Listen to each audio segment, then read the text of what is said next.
ఈ కనిపిస్తున్న లేఅవుట్ అండి, నేను ఇందాక చెప్పిన లేఅవుట్కి వాళ్ళ ప్రీవియస్ ప్రాజెక్ట్, వాళ్ళ పాత ప్రాజెక్టు. అంటే ఇప్పుడు చేస్తున్న దాన్ని కూడా ఎలాగ చేస్తారని చూపించడానికి నేను ఇది చూపిస్తున్నానండి. రోడ్లు ఇలా వేస్తారు, ఎలక్ట్రిసిటీ కరెంట్ ఇలాగే వస్తుందండి. ఎలక్ట్రిసిటీ కొత్త ప్రాజెక్టుకి అయితే ఒక 10 రోజుల్లో రావచ్చండి అని చెప్తున్నారు. ఆ పక్కన డ్రైనేజ్ సిస్టమ్ అండి, చూడండి డ్రైనేజ్ సిస్టమ్, చుట్టూత కాంపౌండ్ వాళ్ళు, రోడ్లు చూసారా చక్కగా ఎట్లా వేసారో. రాబోయే ప్రాజెక్టు కూడా ఇదే రకంగా రావచ్చు, ఎందుకంటే కొంచెం బెటర్గానే రావచ్చు. అది చుట్టూ కాంపౌండ్ వాళ్ళు, రోడ్లు, తర్వాత ఎలక్ట్రిసిటీ అండి.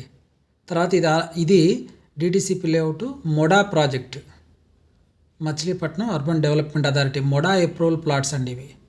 నెక్స్ట్ ప్రాజెక్ట్ కూడా అలాగే వస్తుంది. అంటే మన పాత ప్రాజెక్ట్ చూస్తే రాబోయే ప్రాజెక్ట్ ఎలా ఉంటుంది అని చిన్న అవగాహన కోసం చూపిస్తున్నా. Thank you.